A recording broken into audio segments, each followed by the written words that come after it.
I guess what got me into the job role was coming back to something that was familiar. I'd done a similar job a few years ago for a company in Canberra, and I really remember just loving the people and the work. But a lot of my time is spent in the office. First thing I do is I check all the media. We have a media monitoring company as well as the physical newspapers, and it is my job to make sure that I'm up to date on all of the news, especially regarding the industry, as well as just a more broader view of the world.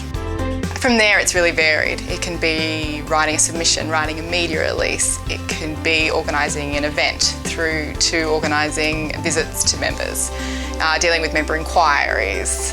So it's really quite varied from there on, but the first thing I do every day is always just make sure I'm up to date with the media, and it's very varied due to all of our members being so regionally based. The one thing about this industry, the forestry industry and land management in general, is the people are really genuine. A lot of the times they don't see what they do as being really important, and so hopefully I add a different experience to that and a different eye to be like, well, actually the work you do is really amazing, I want to hear more about it. And seeing them kind of like, whoa, I didn't realise what I did is that to somebody else is really great. As an industry, we tend to be a more reactive industry, especially in terms of the media. Forestry and land management are written about a lot.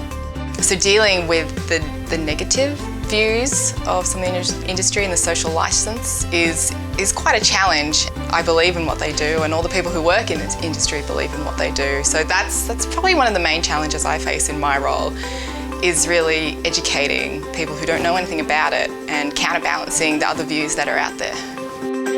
One of the biggest achievements for me so far in this role is we produce, it's kind of like our annual report. We call it an industry review. It's a document that we take with us to new members, potential members.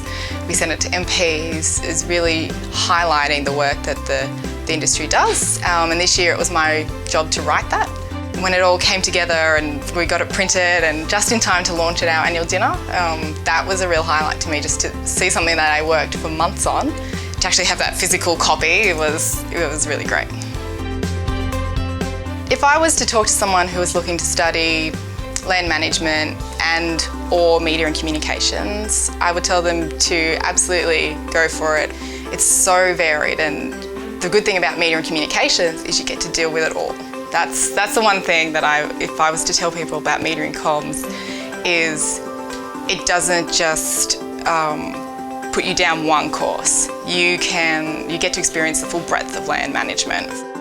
To explore your own unique career options, click on the Careers page now.